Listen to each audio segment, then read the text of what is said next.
do you spend more than you earn, or do you earn more than you spend? In my immature days, financially immature days, I did. Yeah, where I racked up like $40,000 worth of credit card debt. Really? You're an idiot, mate. The banks are evil, you know. They start out with a $5,000 credit card. When you max that out, they ask you if you want to increase some more. That's awful. To 10 to 15 to 20. Yeah, it was pretty dodgy, man, back then. Sorry. As far as I'm concerned, Yeah. you haven't given me a say in this yet. We've got a panel here, and I can't let someone dominate the conversation. This is your late night fix. Good night, everyone. I'm Hazza, your host on the Late Night Fix. Hope you enjoyed episode 10 on transport. Tonight, off to a different topic. Christmas, it's coming up. Good evening, Muzzy K. How are you? Good, bro. What's happening, Hazza? Not much. Can you introduce our guests tonight, please? Our special guests, Henry and Dave. How are we tonight, guys? Ho, ho, ho. Ho, ho, ho, ho, ho, hum, said Santa. Okay. So Christmas, it's just around the corner. Busy time for a lot of people. It's a refreshing, festive time of year. For many other people, it's also quite stressful. And for some, it's also very lonely. It means different things for different people. What does Christmas mean for you, Dave? Christmas means everything to me, mate, because I on this occasion, although we don't know the exact date, we celebrate the intervention by God in the divine personage of Jesus Christ. And they, the cynics, don't like this because they've attempted to change the date several times. The Orthodox... the Orthodox atheists and humanists. Well, the Orthodox celebrate it in January, don't they? Or? Well, I'm not talking about I'm talking about Orthodox atheists. That's what I'm referring. Okay. And they changed it from BCE, before Common Era, because the fact that our date is based on his birth, they don't like it one bit, mate. But they're not. Their chances of changing that to something else are pretty remote. They're totally remote. It's hard to verify the exact date, though. The exact date. We know it within five years because they've the Emperor Augustus. Yes, who gave his name to the month of August, and his Christ's arrival on the earth occurred within the reign of Augustus. Okay, and they've got it within about 5 years. Can I ask you quickly? Either way. Can I ask you quickly, what do you think of how commercialised Christmas has become? Pretty deplorable, actually. Okay. Because this whole world operates on the profit motive. So what else can you expect? But, reminds me of the temple. The money changes in the temple. Yeah, exactly. Yeah. And that was done with the connivance of the Pharisees and the Sadducees. There you go. Yeah. Henry, Christmas, I know you don't have a sort of Christian background, but what does Christmas mean to you? Oh, being a Baha'i, Christmas is about the birth of Jesus Christ. Okay. Which the Baha'i religion accepts, and the Muslims. Okay, yeah. But me personally, it is a day to make money. Yeah. Okay, tell us more. It is the day to capitalize on the consumers. Okay. Are you, for yourself, or are you saying that's what it's become? It's the day for you to make money, or is it the day for everyone to make money, or what? Oh, for everyone who's got the opportunity to make money. Yeah. Being an Uber driver, it is the busiest day of the year. Is it really? It will be literally non-stop. Busier than New Year's? Yeah, even busier than New Year's. Okay. All right, that's interesting. And do you personally celebrate Christmas, or have you ever celebrated Christmas? Yeah, I've been swapping presents here and there. Okay. Do you enjoy that? Oh, as a kid maybe, but as an adult, no thanks. But you have fond memories of Christmas? Yeah, you know how you can't get rich people things? Mm-hmm. What can you buy a billionaire? Nothing. Nobody. Nothing except peace of mind. Good point. That's it. Yeah. And I'm not even a billionaire, and I still don't want things from people. I probably want things from a billionaire. Yeah.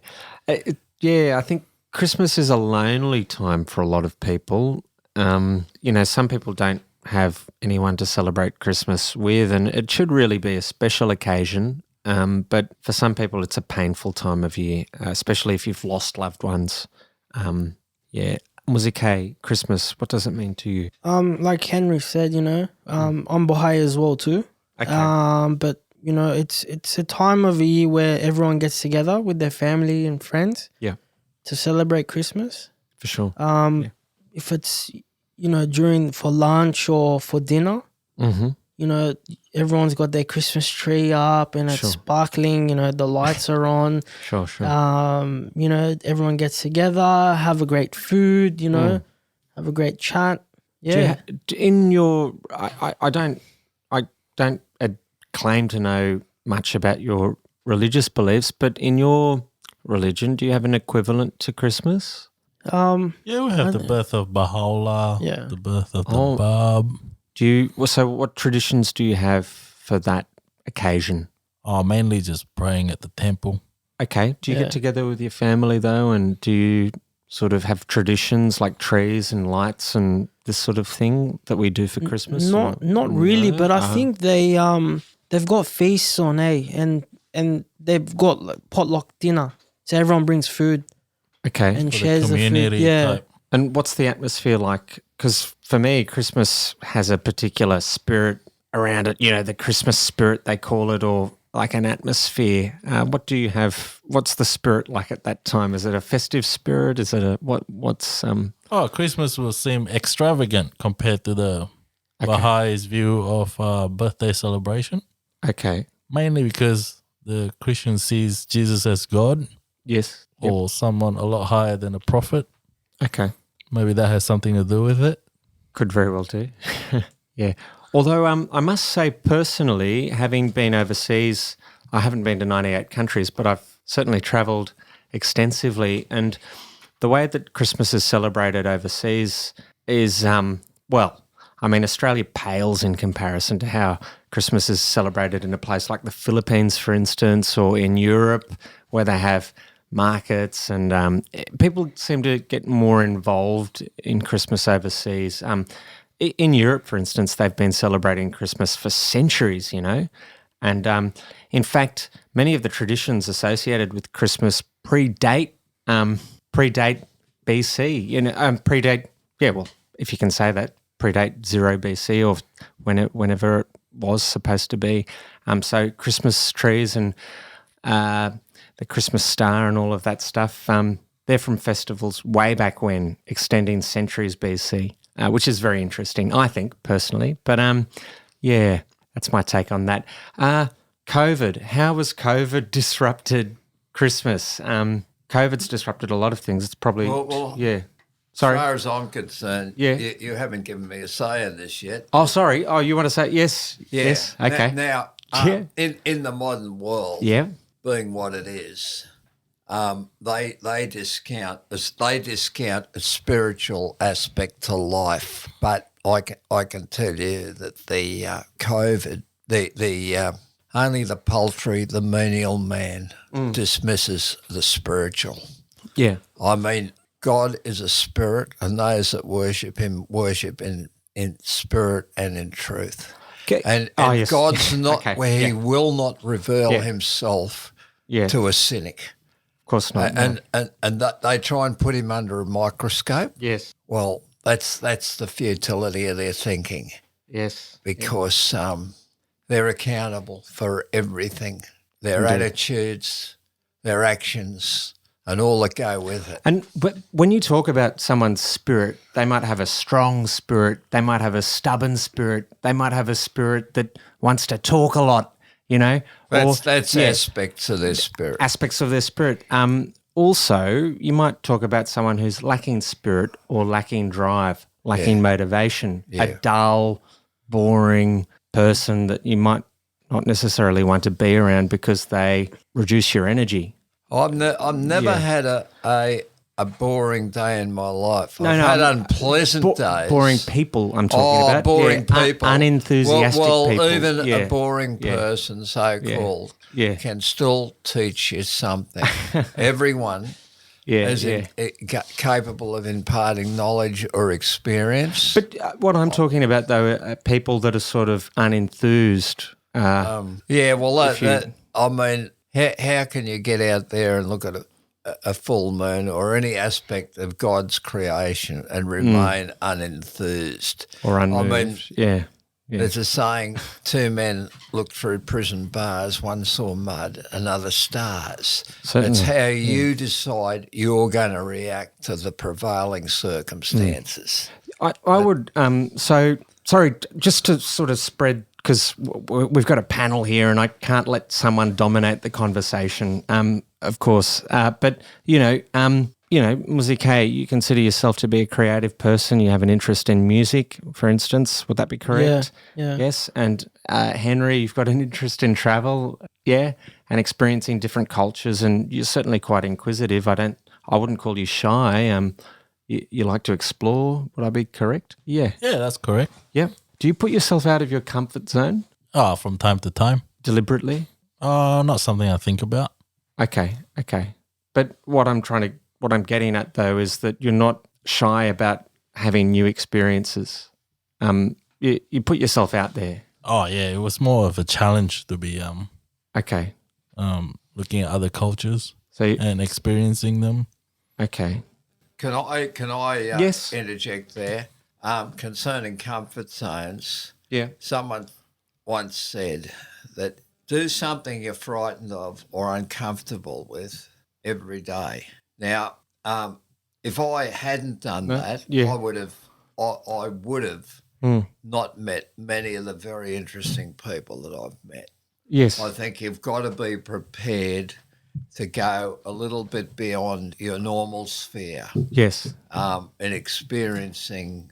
I mean, some of my experiences have been downright deadly. I could have ended up dead several times over. Can you share with us some of your near-death experiences?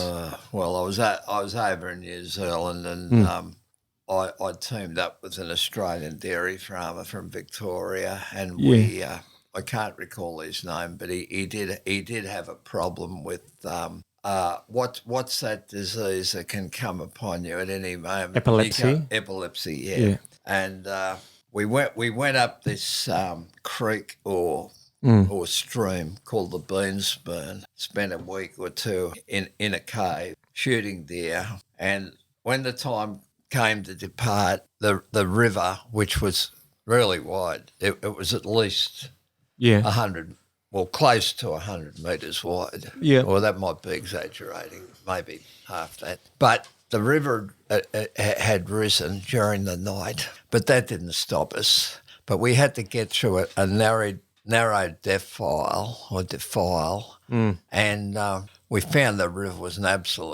turned into a torrent. And John suggested we cut this tree down, put it to a rock in the middle of this torrent and get across. Yeah. Now John was an experienced bushie. He's pretty sure on his feet. So he got across to the other side. Yeah. And then I had to having transferred the tree or the sapling to the other side, it was my turn to cross. And I was about halfway across, and I just felt my pack just slip under me. Yeah. Because I was on top of the tree, and the next thing, the water had taken my legs. And I can only surmise that it must have been the buoyancy of the pack that kept me up, because I felt I was holding onto that tree for all I was worth, but I felt no strength in my fingers. Wow. And all I just uttered one word, which was ship. And John says to me, hold on, as though I'd have to be urged. But I was pretty shaken up. I almost drowned. Yeah. And the boulders down that end of the stream, mate, like they were car-sized boulders, and there wouldn't have been anything left. Gee, yeah. So that was only one of many incidents that. But if his what's that affliction, epilepsy had cut through in at the wrong moment. Yeah, he could have drowned. Oh, yeah. could have drowned quite easily. Have you had any moments like that, Henry, or near scrapes, anything like that that you could talk about or share with us tonight? Have you had any near scrapes or? Nah, not at all. I remember once in your Ubering, you've never I mean, you were mugged, weren't you? Scrapes on what? Sorry. No, near scrapes, like near misses, near death experiences, like danger. Have you dangerous situations you've been in? Yeah. Oh yeah, the day when the truck almost hit me. Yeah, that's pretty normal. What happened? You were walking or you were in your car? No, it's just a truck decided to turn without looking. Yeah, straighten your path. Yeah, I had to accelerate to escape death. Yeah. I've had quite a few myself. I mean, yeah. So nothing bad happened in your situation? No, luckily, yeah. Always be on the lookout. Yeah, you've got to be vigilant all the time. Absolutely. Yeah. Prepare for the unexpected. Muzike, your side view mirror was smashed off your bus once, wasn't it? Yeah. I remember it was like a truck. Yeah. Small, like medium-sized truck, and he was merging into lane 1 to turn left, and he came very close, and I was actually, I think, stationary. I was about to leave the bus stop. Yep. And he just comes, and the offside mirror just goes boom. And then the glass just shattered everywhere, and it came on the whole dash console, everything. Wow. And I couldn't drive. I had to get everyone off the bus, and I called Radio Room, and they sent the city incident truck to come and replace the mirror for me.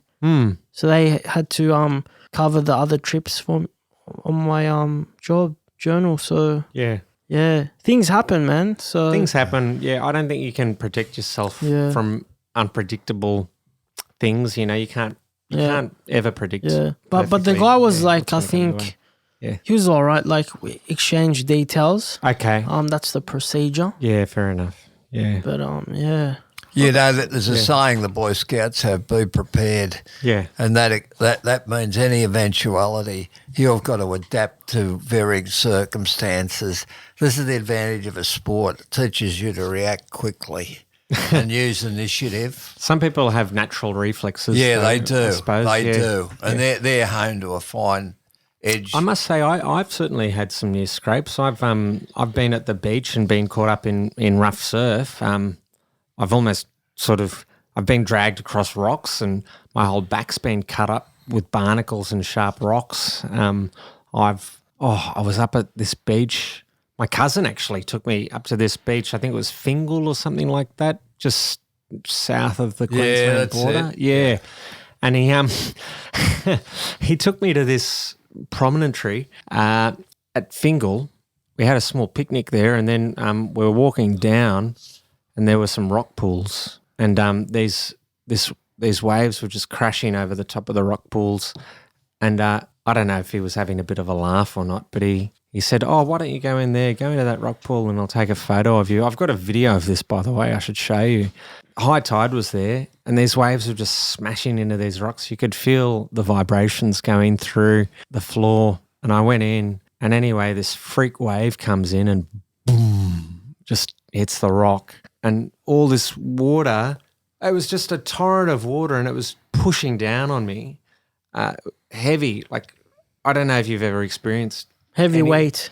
Yeah, it was immensely heavy weight pushing me down into this rock at the bottom of the rock pool. And anyway, my thought was that as the water was coming up, I'd be sort of lifted up out of the rock pool into the ocean, and I'd just sort of be pulled out to the sea. But I don't know how, but I took a grip. I must have had this super grip on the rock, which was slippery because it was so wet. But I had a pincer-like grip on that rock, and I wasn't letting go. And I kept myself in the pool. And I survived that moment. But that was deadly scary for sure. It's a wonder you didn't give Chris a raking over for that. He told me that it looked okay from where he was standing, but it didn't feel okay. my experience of it. You would have perished in that water. Yeah. You're an idiot, mate, for going in the first place. Well, the weight of that water was incredible, to be honest. Like, it was really pushing me down. Yeah, and you got tons of water over you. Yeah, and I thought I'd be lifted right out of that rock pool, but luckily I don't know. Something came over me. We were talking about this earlier, actually, like superhuman abilities. Something came over me, and I, like I said, had a pincer grip on that rock, and I wasn't going anywhere. Yeah. So, anyways, Then you had to hold your breath at the same time. Yeah. Well, that's that. Yeah, I don't know how I did it. Yeah, what were you going to say? I was going to say, let's go back to Christmas, man, because sorry, yeah. this episode's all about Christmas. Yeah, we've deviated. Yeah. It's meant But we to be shouldn't- about Christmas. Yeah, it is supposed to be about Christmas. Well, look, COVID has disrupted not only Christmas, but everyone's plans. It's separated families. Okay, so look, Christmas has separated people. If you live in Melbourne, say, and your family's from Perth or whatever, Yeah, they couldn't go and see each other. yeah, you're not able to see each other. And this has happened for many things, like birthdays, weddings, funerals, you name it, special occasions. COVID certainly spoilt the party, right? And Henry, you've got your own opinions about COVID. Definitely. Yeah. People say it's COVID's fault. I say it's the government's fault. Okay, can you They explain? could have made things better How so? by allowing people to unite, seeing their families. But the thing is, with travelling though, you have one case on an aeroplane, and you've got a super spreader event, right? You've got Everyone's exposed on it. That is a myth. How though? How would that? How The is that? idea that COVID ruins everyone's lives is a myth, in my opinion. So in your opinion, COVID should not be able to spoil events like Christmas. Oh, 100%. Not that Christmas is important to me, but Yeah. any event. But not just Christmas, New Year's was affected too. This last year. I think it was last year where there's literally nobody could go and watch the fireworks for Sydney Harbour. Yeah. And it was literally the whole city was empty, and it was all just transport workers and police, fire, ambulance. Yep. They were all there, and I was actually lucky. We had access to the Cahill Expressway. Yep. And we went on there and we filmed the whole thing. Wow. The New Year's fireworks. Yeah. Could you maintain that 500,000 lives in America was a myth? Those people dying was a myth because they didn't. Yeah, that's a have good point. Well, 500,000 people die during that period of time is normal. In the worldometer. No, of designated victims of the virus, Of the virus. and they were unimmunised. They're trying to tell you die of COVID by itself, but it's not. Everyone dies from underlying health conditions Okay. in which the stats showing two people die every second and 4 people Okay. give birth every second. So okay, you're saying that there was no change in the death rate. That's right. When you look at the worldometer, Yeah. Is the that death rate has not changed, although COVID is rampant all over the world. Within the United States, I'm talking about, not the world. Well, yeah. United States have got their own news, but when you look at the worldometer, the death rate is still standing at 2 deaths per second and 4 births per second. That has always been like that pre-COVID. But death is okay. So that I'm not sure if those figures are correct, but let's say that you're correct. Okay, let's just give you the benefit of the doubt and say that you're right. Even saying that death, right? Death is one aspect to this pandemic, but if say you develop a severe form of COVID where your breathing's compromised or you're suffocating and you've got to lie face down on a bed, or you develop this long COVID, it's still something you have to live with and manage, surely. How severe is it when you know all the superstars in the United States? Yeah. Are your favorite country to look at? Yeah. How many superstars do you know that had COVID and how many of them died? Well, 0. I can't think of any off the top of my head. That's right. None of them died. They all survived it. And we should go by that. Yeah, but they're a protected species. They are at 100% success rate of survival. Why should we go with that though? Just because you're well known and you've survived it, what does that prove or suggest? What point are you trying to make? Well, it's not time for them to die yet, is it? Although the superstars, they're not dying from COVID, although they had They're a COVID. minority, Yeah. a protected species. And all right, the non-protected species are the people in a hotel. Yeah. Okay. Yeah. Like when you get told to self-isolate for 14 days because you got tested positive. Yeah. You get casually told to self-isolate for 14 days Yep. in a hotel because you got tested positive instead of going straight to the hospital, or instead of Yeah. you should be dying in a hotel, but you get casually told you must just self-isolate for 14 days. Oh, well, because the reason why is because they don't want to overflow the hospitals, man. It was actually but the happening. truth- The medical staff are working flat out. Yeah, overtime. The truth is, people who got tested positive don't even know they got it. You remember those times since the beginning of COVID that you have to drag yourself to the testing facilities to know if you haven't got COVID or not. Why do you have to get tested to know that you even got COVID? That's how deadly it is. Were they contacts though of a confirmed case? Is that possibly why they had to get tested? Do you think? Yeah. So my point is, you have no symptoms, but you might have COVID. Well, you might be in that sort of stage before you develop symptoms, but you've contracted the virus. Like, I mean, it could be like a regular cold or a flu, you know. You don't feel sick until several days after you've got the bug. My point is, most people don't die from COVID. Is that true? Oh, 100%. Okay. How many people have been told casually Yeah. to self-isolate for 14 days Yep. instead of health emergency, instead of, oh my God, you got COVID? So, yeah, but you have said most people haven't died And the other from COVID. the other 20% falls in the category of they're meant to die anyway. I think the death rate, we're sort of deviating from Christmas here, but but the death, and we should get back to the topic at hand, but the death rate of COVID was something, was more than the flu, wasn't it? Was that right? Oh, they try to make you believe that, yeah. But But it's actually less of a threat than influenza for young people, a little bit more of a threat than influenza for older people. okay, so essentially, look, long story cut short, what you're saying is that COVID's not enough of a threat to cause this much disruption and inconvenience, and that's or the what, fall of businesses Okay, and mental okay. illness. And So, yep, you're saying it's just not worth it. it's not worth worrying about. Okay, so we should just get back to Normal normal. lives. Okay, so say one of the things that you're not supposed to do is sing in an enclosed space. So singing Christmas carols at a church service without a mask on, you don't see any problem with that. Not at all. Okay.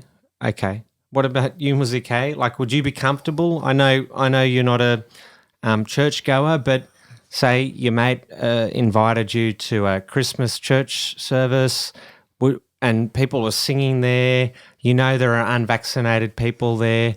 Are you going to go along during this Omicron pandemic? Yeah, well, I'm vaccinated, man. So You wouldn't care? You'd go? yeah, Yeah? Okay. No problem. nah. What if you weren't vaccinated? Because what Henry's saying is that COVID's not a sufficient threat to worry even about vaccines, for instance. Would you go? Oh, well, it depends how many people there are. You know. Okay. What It's- What about you, Dave? Would you go? Well, on my next birthday, I will Yeah. have attained 80 years, mate, and I'm not going to do anything that's going to jeopardise whatever time I got left. So I wouldn't. Yeah.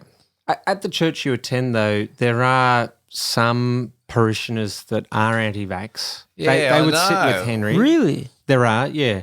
And actually, you should know that there are many people in the Christian community that are anti-vax. There's a Wow. significant minority of people that are. Dave, how do you feel about them? Well, one of them, I sent her a letter. I said, well, she seemed to have the idea. She seemed to have the idea that because something contains antifreeze or funnel web venom, that the idea of taking any medicine based on any of those things is unnatural and unpalatable. But seeing I saw my dad die of cancer, he would have taken rat poison, thallium, or anything else. And my mother, who subsequently had to nurse polio patients and then thankfully the Salk vaccine came out against polio, she said anyone that didn't take it was an absolute idiot. Would you go to the church service though? Would you go and sing Christmas carols with these You people? haven't even let me finish. That was the question though. Would you? That's a question. So if you can answer the question, please. Would I? Yes. No, probably not. Okay. Yeah. Okay. Fair enough. Yeah. Yep. Okay. Okay. There it is. Okay. All right. Everyone has the right to be afraid of COVID. And for those who are not afraid of it, I think this COVID thing is a very hot topic, and it's overtaken our Christmas episode. I know, and it wasn't really supposed to, but that's okay. I guess if the discussion's naturally going there, then we shouldn't stop it. Yeah. What can you do? What do you like most about Christmas? What's the thing? What's the most memorable Christmas for you? Of all the Christmases you've had, and you've probably had, you've had almost 80 now. Yeah. The most memorable Christmas was the one occurred in 1952 when I lost my father. Okay. And I've done a poem on this, mate. Another, what I would hope to think is another literary masterpiece. Would you like? Well, what I like about Christmas is the Christmas lights out in the streets. Yeah. And when you drive past, like, it's just glowing, it's just flashing, lighting. I just love it. It looks beautiful. Yeah. It's just amazing. Yeah. I like some of the things they organise for Christmas, like the light show in the city. For sure, yeah. The one in Martin Place or somewhere, the city, the massive Christmas tree. With the ice skating. Yeah. Yeah, you can go ice skating. And the music and all that, yeah. But that's all tinsel, mate. I mean, it's okay. It's attractive. Sure. And we've got... But, like, that's the main purpose, to have a Christmas tree up. Doesn't matter if it's plastic or whatever. It's just... Yeah. You know what I mean? But I think Christmas should be fun and enjoyable. And actually, I like... It goes much deeper. Yeah.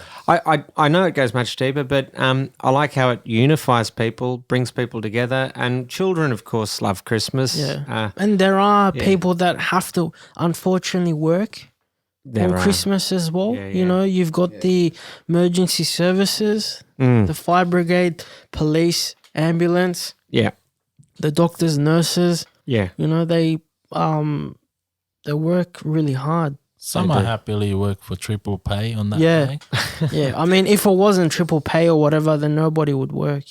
Actually, Henry,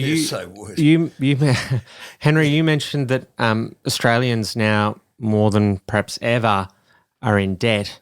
A lot of it's to do with afterpay and these buy now, pay later sort of. Yeah. So can you tell us about that? Yeah, I saw an alarming figure on the news the other day saying 1/3 of Australians are in $46,000 debt. Wow, 1/3. 1/3, 1 in 3 Aussies. What do you put that down to? Like, why would you take on that much debt during this pandemic with all these lockdowns and reduced incomes? Why would Aussies do that? I have no idea. It looks like it has increased a lot since last year. Maybe. Probably they were desperate for money. They're short on cash or Maybe something. lockdown related. Yeah. But are they buying things that are necessary? Yeah, that's another thing. No, they're buying because they've taken the agenda they've taken the agenda of this prince of the world who says that he's given them a totally false sense of values, whereby they're concerned about their status, about the job they own, the car they drive. None of those things have ever motivated me. Yes. Yeah. I'm more into creative stuff. So they're focused on consumption and materialism. If people don't like my values and my looks, okay, I can't blame them for a lot. I've put them offside. Yeah. But that That, But what can I ask? Sorry, if you're in a relationship, say if you have a wife that's pressuring you to buy particular things, I mean, obviously marriages are built on compromise. It's not sort of one partner having their way all the time. that's why it's important to share common values, mate, Well- and get that right from the beginning. But say you've got two people in a relationship. One's a saver and one's a spender. yeah. And Creates a very difficult situation. well, this is what I'm getting at. Like the point is, you've got to put yourself in the shoes of people, yeah. if you know what I mean, Yeah. and sort of appreciate their situation. Yeah. Muzike, are you a spender or are you a saver? Do you like to spend money or do you prefer to save it? I mean, look, I like to buy things, man. Like, it just makes me happy. But also, you got to realize that you need to save too. Do you spend more than you earn? No, not really. I'm really cautious on what I'm spending these days. Okay. I mean, look, when I was younger, I was going probably nuts, just buying whatever. But it comes to a point like you need to save. There is this thing called impulsive spending, or people that are shopaholics. Yeah, They love to shop. yeah. I Like, there's people out there that just buy boxes or pairs of shoes. Like, you see their shoe racks, yeah. and I'm like, geez, like, that's crazy. Like, collection of shoes. Like, what are you gonna wear? Each Imelda day Marcos. different. Yeah. Different shoe or something. Like, Yeah. yeah. Dave, have you ever spent more than you've earned? No, I'm a very cautious spender, and I'm not at all impulsive. I consider everything carefully, whether I need it. Okay. Mostly, I live off throwouts. Well, yes, I know that for sure. Yeah. But I built this building, mate, entirely from stuff from the side of the road, and that includes the furnishings. But Yeah. could I revert Yeah. to a set of values by repeating or reading you this poem? Oh, can we get to it in a moment? I was just about to read it about 5 minutes ago when I was intercepted. But whatever's convenient, I'll let you set the flavour, mate. No need time. Okay. Okay, what about you, Henry? Like, do you spend more than you earn or do you earn more than you In my spend? immature days, financially immature days, I Okay. did. Yeah, where I racked up like $40,000 worth of credit card debt. Really? And then Whoa, shit. You realize the repayment for that is, thanks to the bank, the repayment for that is like, Is this you personally? yeah. like $600 worth of interest per month. Well, That was, I never go back there again after I paid it off. so how long did it take for you to pay it off? Oh, I had to sell my other investment and just to pay it off, Oh, which was immediate. Gee, Yeah, Otherwise, the okay. bank would have that's threatened awful. to get a debt collector on me. Yeah, because you would have defaulted. Yeah, so Yeah. they say credit cards are evil, and that the 22% on 40 grand is like $600 per month. That's terrible. I'm sorry that happened to you. How old were you when that happened? Oh, I was like in the mid 20s. And your parents? Oh, sorry, go on. Yeah. Oh, my parents helped me sell my other investment, and Okay. So, like, what were you spending on? Just Yeah. random stuff? yeah, I was just buying everything and not working enough. I didn't have too much of a high paying job at the time. Oh, okay. That's irresponsible, though. How can a bank give you, a gentleman in his mid-20s, a credit card with what limit was on the credit card? It was up to like 40 grand until I maxed that out. How could you? How could they have since? I mean, I know they've had that recent royal commission into the banks, but even so, at that point in time, how could any responsible lender give someone in your Yeah, position? banks are evil, They start out with a 5 grand credit card. When you max that out, they ask you if you want to increase some more. That's awful. To 10, to 15, to 20. Yeah, it was pretty dodgy, man, back then, because the thing is they didn't really like do credit checks and all that. They'll just want to get you more into debt. Do these people have children of their They've got own? it. Do they realise, like, sorry? They're certainly got to surely check check your. But you're talking about someone in their mid-20s, you know, who probably hasn't got the sensibilities or the experience to know better. Yeah, it was a taste of it was like never go back there again. Well, you learned your lesson, but now a lot of things have changed because I of that know, Royal Commission. Because of the commission, and it was well needed. But when you're talking about young people, that's just awful. I think there was even during that Royal Commission, they were even targeting minority groups and people from low socioeconomic backgrounds and uneducated people and this sort of thing. You know, the people they do target. It's very manipulative. They're defenceless and they've no knowledge of economics. Same as the clubs target them. So, like in a way, they I don't know, like they didn't do credit checks, so they would have just created a credit card account for them without going to do a credit check and all that. So in a way, I think that's sort of fraud. Well, it's fraud. Well, it's deceptive. Yeah, it's certainly deceptive. I mean, I guess you have to read the fine print, but who reads the fine print really? And what is it now? You've got buy now, pay later companies like ZipPay and Afterpay, right? Zip, Hum. And so what's the deal with those? Do they charge interest? They've got to make their money somehow. So what do they? Afterpay doesn't charge interest. Yeah. If you miss, because they split it in 4 payments, right? Okay. So the very first payment when you go to purchase something, they take that first payment out. Then you got 3 other payments left, right? Yeah. So if you don't pay by that due date, right, they'll give you like another day. If you don't, then they charge you a $10 fee. Yeah. Oh, wow. That's how they make their money. ZipPay is different. They have ZipPay and Zip Money. So ZipPay is the no interest one, like, Afterpay. But Zip is like a credit card sort of thing where the money's on there. Mm-hmm. Like say, I think the maximum is $2,000 limit. Yep. And, you just click on to create a virtual card number. So every time it will keep changing. So it creates the card number, the 3-digit CVC number, and the expiry date. And you can purchase things online or you can add it as a, Apple Pay and, tap with your phone in store or wherever. Okay.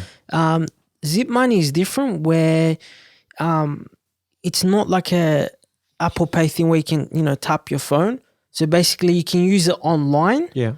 Create the virtual card or any retailer that's online or in store that has the Zip or Afterpay feature in their system that they're on board.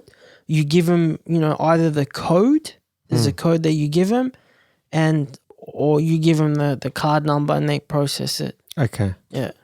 And the other thing is these quick, easy loans, say Nimble and all that sort of thing. That seems a bit sort of that's sketchy different. To me. Yeah, that's different. But with Zip Money, there is interest on. But I think there are promotions where you say, okay, you got 6 months interest free on if you're on one of the purchases. Yeah.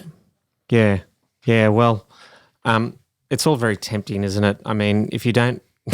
Now the banks are trying to compete with Afterpay and Zip now. Oh, really? Buy now, pay later. So they've created their own, buy now, pay later product. And how are they? I don't use it. I don't have it. So. Oh, fair enough. Yeah. Spending money that you haven't earned. It's all very risky. Well, it's like a credit card, man. There's that line from Shakespeare, never a borrower or a lender be, for he who goes a borrowing goes a sorrowing. It's unhappy when you're in debt. In other words, leads to unhappiness. Yeah. Debt is slavery. Yeah. Can't think of any other sayings. If any come to mind, feel free. Oh, well. Yeah. It's been a long night tonight. Oh, but before we go, let's have a poem quickly. Let's do this From poem. Dave. This is concerning Christmas. In 1952, it wasn't a very good one for me or my family. Yeah. Christmas 1952. What a time for feeling blue. We lost our favourite dad today. Now all we do is grieve and pray. Harry Johnson, one top tool maker. Today you meet your undertaker. Yet life is full of sinful dross. So how do we sustain such loss? Yes, life would be hard without a father to put food within our larder. Yet when 3 unknowing boys left Victoria, they were all in a state of euphoria.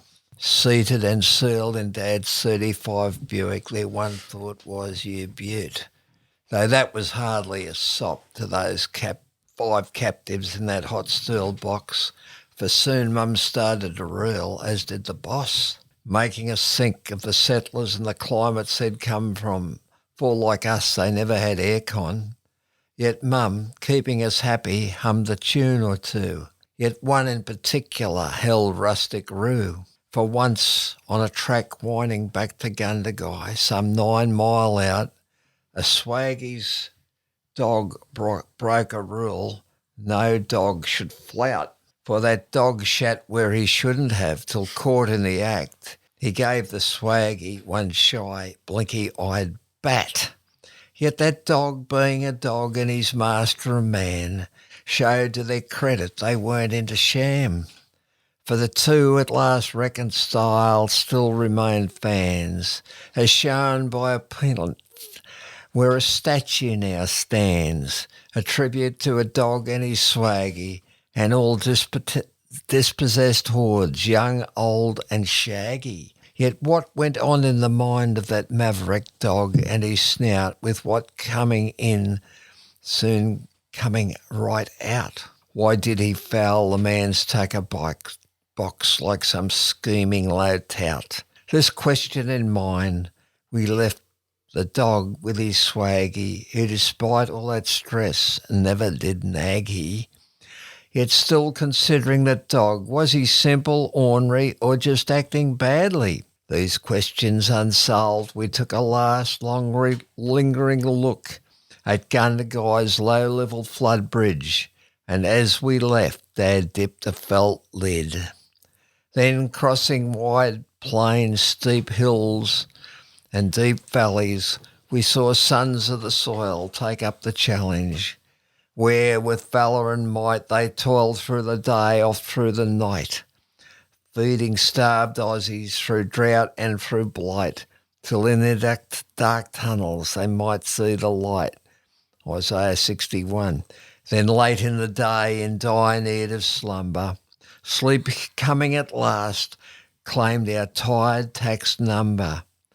This happened soon after fine wool yass, when Dad changing down days while we simply crashed. Early next morn, with skies glowing golden, we stopped over in Railtown, Goulburn, known for iced winters, ice people and ice stalactites adorning its grand buildings olden. Here a Greek cafe, after providing us with a breakfast of bacon and eggs plus succulent kidney, we took to the road towards sunny old Sydney, via the grand southern highlands known for hefty truckies and heftier road fines, where Dad, once settled in Sydney, got work with Bishop Engineering, giving us cause for additional cheering. For a promotion to foreman came within weeks as he rose to new heights to land on the peaks of carriers Sydney and Melbourne in those times so tense and uncertain, as China then embroiled in far-off Korea gave added boost to Dad's booming career. Then came the news he'd inoperable liver cancer, though at home he never put down hammer or spanner, for though ceasing work like any steel practitioner, he treated his foe like some minor steel splinter, where with canny eye and manner, with nary a taste of murmur or stammer, he reminded me of John E. Dillinger, that rapacious pillager, as we travelled the old Pacific Highway, which back then was more than some rutted, cracked byway, as he avoided the odd nervous nanny lurking behind some rock or deep cranny. Raised as old men from some cosseted birth, he gave them wide smiles and an extra wide berth, their mission to stalk the earth, leaving trails of wrath for all they were worth. Still, we arrived safely at our goal, Long Jetty, looking as laid back as Paul G. Getty, like our host, gold prospecting orchardist Grandpa Small, who always stood 10 foot tall in his all-weatherboard house with flawless varnished 6-inch floor featuring stained glass mullioned windows ready to provide solace to 2 soon-grieving widows, set in surrounding verandas varnished and fine grit sanded. Yet those same sacred-looking stained glass windows were to provide little sop to 2 future widows as they were soon crying into tear-soaked pillows. Yet for 2 simple crazed zealots using Christ as a crutch, they walked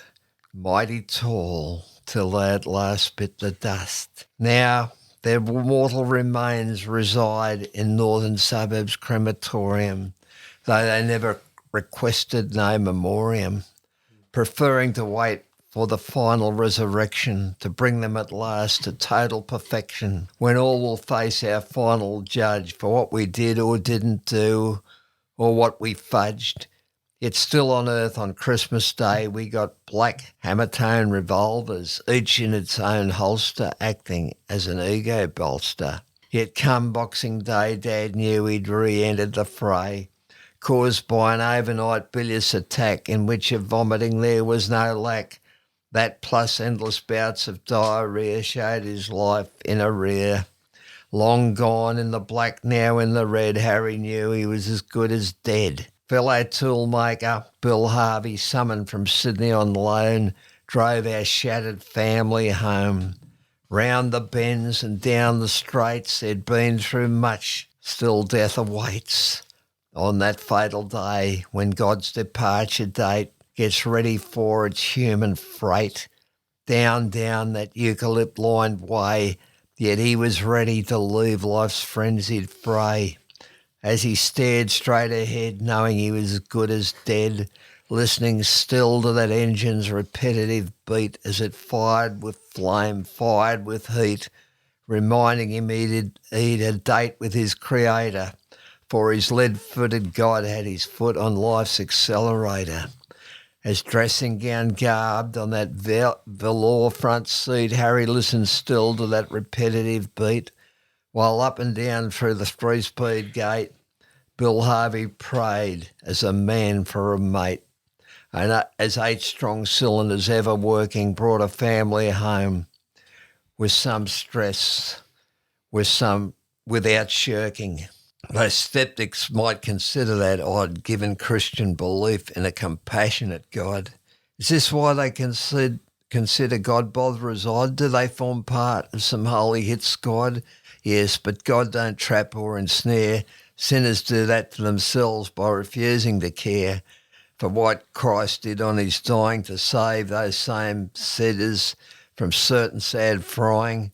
Then once at home he tried pickling the curse with crates of Pepsi's straight pre-swirled bottles, and for some hopeful weeks he thought the curse throttled, till he saw his vision as fatally flawed like a drowning man does when he clutches at straws. Yet when you drew your final breath, your final foe was never death, not even the threat. That's why he'd have scored today's euthanasia set.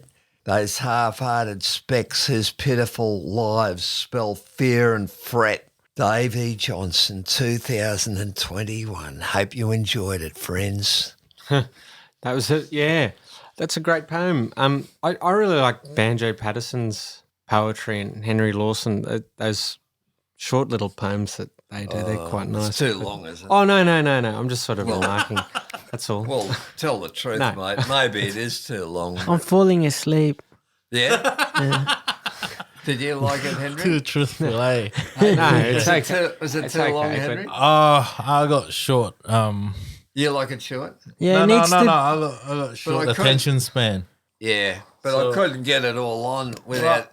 I could make it 2 different poems. I'm sure some people appreciate it, but not suited for people who got short attention span. Yeah, well, I've got a pretty short attention span as well, believe it or not.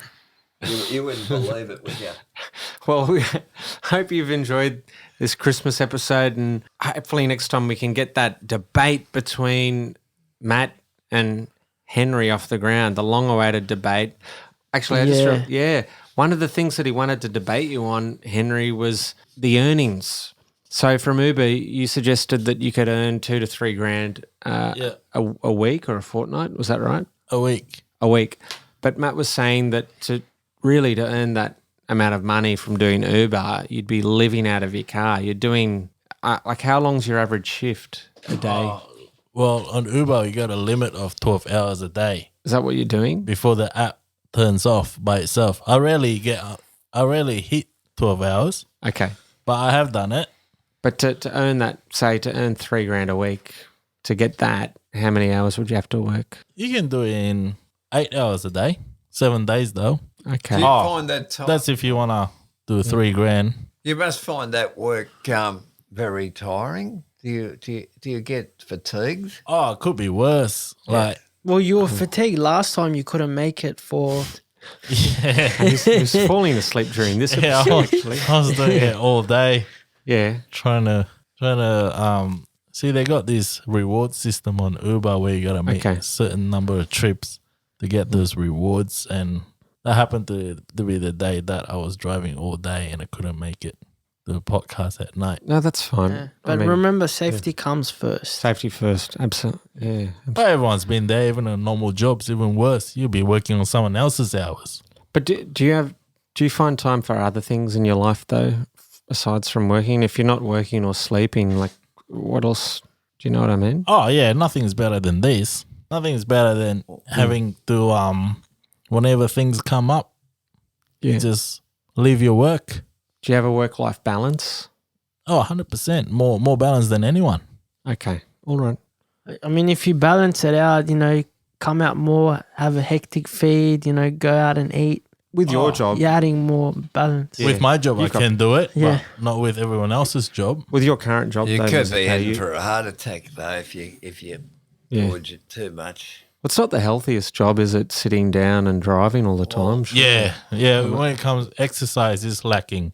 The only downside of Uber driving, gotta be an Uber Eats delivery driver if you want a bit more To move around, yeah.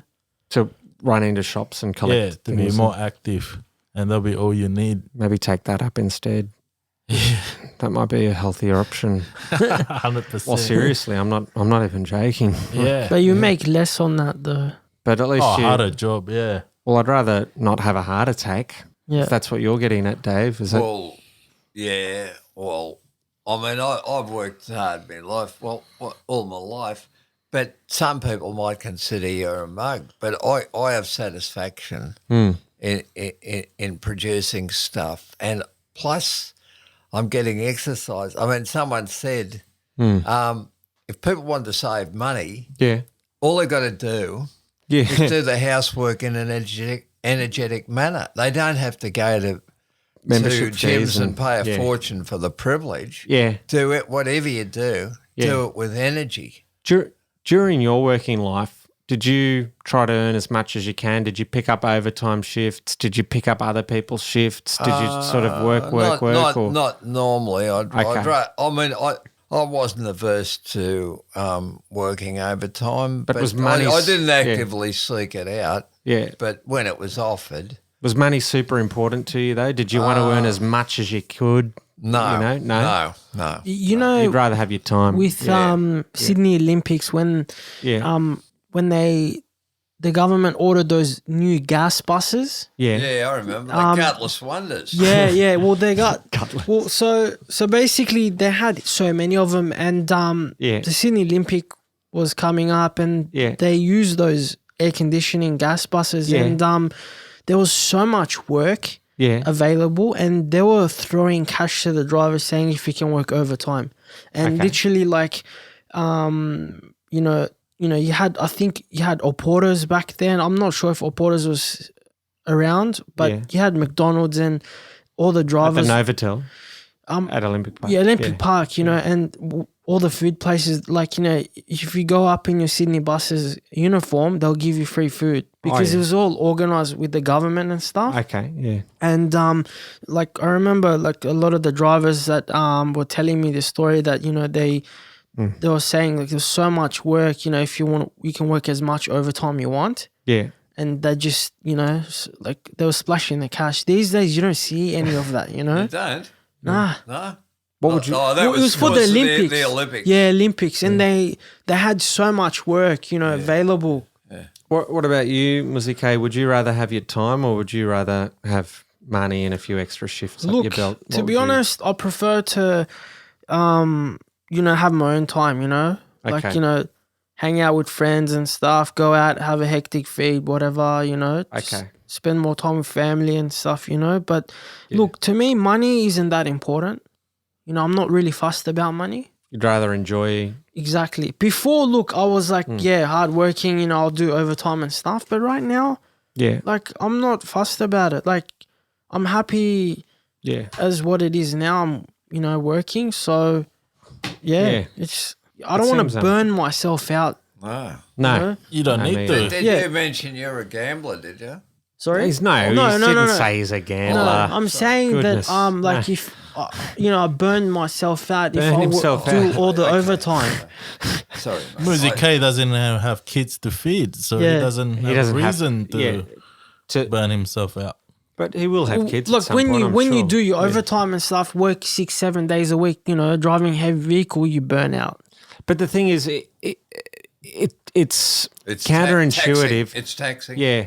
It's counterproductive though to work that hard, even if you do have children and a family, because if you burn out, Yeah. you know, if you're burning the candle at both ends and you do burn out, there is no breadwinner. Yeah, I mean, like recently, you know, I was on the Night Rider roster. I was doing the Night Riders, and I was literally starting 8:30 or 9:30 p.m. Yeah. You know, like nearly every day, and I'd finish 5 or 6 a.m. and I'd do this like nearly every night. Yeah. Same 7 pattern. nights a week. No, not 7 nights a week. You know, like probably 5 or 6, night right? shift, But I'll yeah. have that like couple of days off or something like that. Yeah. But the thing is, because I got into that routine, I was literally like sleeping the whole day, right, and waking up in the afternoon when the sun goes down. Now the thing is, Yeah. your body needs a bit of sun. And you would wake up exhausted too? Yeah, I was feeling like sort of drained and stuff the next day, whatever. And it was, in a way, ruining my life. I said, I can't do this anymore. I managed, you know, I did this for 6 months and I'm like, I can't do this anymore. It's ruining me, like mentally as well. Yeah. So So I you just gave it up. decided Yep. to get off that roster and go back to normal like PM. Had you gone on that roster at your request or you Well, asked? because it was a new roster line and they introduced the Night Riders, so I ended up applying for it, and it was only 6 lines. Me and a few other work guys got into it, right?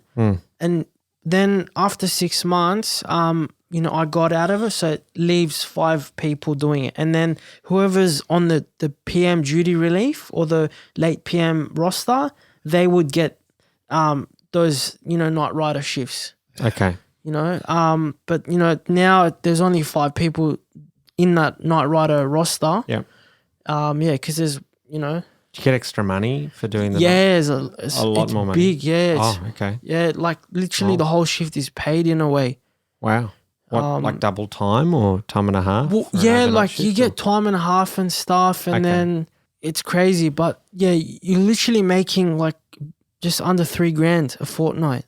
Yeah? Yeah, that's the thing. It's still not worth it. Nah, Well, that's half as much as Henry. He earns that much in a week, apparently. but this is after tax. Oh, this is after tax. Yeah. That's This is- before tax. Henry's Yeah, is, yeah. that's right. But this is actual, like, you know, Yeah. you're saying just about under $3,000, say 2,900, Yeah. clean in your pocket.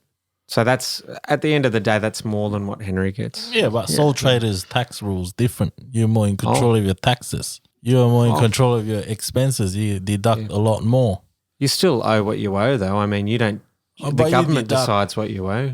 You don't decide what you owe. You deduct like expenses like everyone else go through anyway, except like a car, for example, like everybody has a car, but the difference between your car and my car is tax deductible, and all of its services is tax deductible. Yeah, but the thing is, when say you're driving a bus or whatever, Yeah. you're literally driving from home to work and you park it there.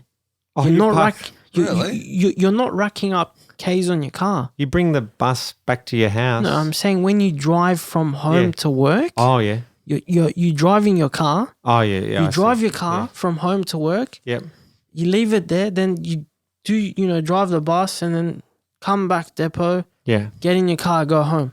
Okay. You're doing way less K's in your car. Okay. Oh, Less wear and tear. I see what you're saying. Yeah. You don't have to use your own car. That's what you're saying. Yeah, as much, you know. Unlike Henry. Yeah. Yeah, Yeah. Because Henry's probably racking up Ks. heaps. Yeah. Yeah. So I know how you feel about the privatization move. Do you think that when that happens, you might go back to rideshare apps? No, I'm not gonna go back to rideshare. You're not? No, I'm gonna try and Oh. see if an opportunity in transport. Still try and look for a government job. Okay. But you want to get out after the privatization. Well, we'll see. We'll see what happens. See what the private operators offering and stuff. Well, I have heard that they're trying to get rid of all the government drivers and get them to re-sign on private contracts which pay less or something like that. Well, Is that right? they trying to introduce the Greenfields Agreement. So what a Greenfields is basically is they will still pay the ex-government bus drivers the same rate, right? Okay.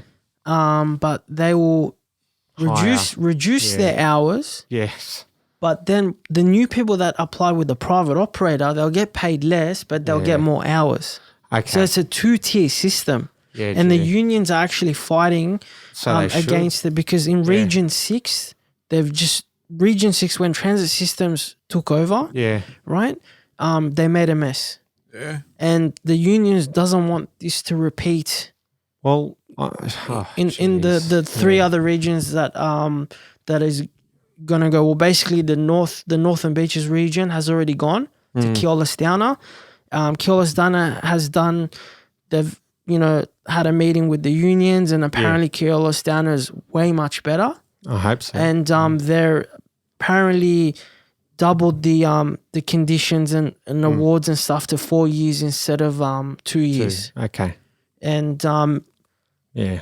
Region 7 is basically busways taking over. Yeah. How are they? Well, I've been hearing that, they're the ones that want to bring in the Greenfields Agreement Okay. behind the union's back. Ugh.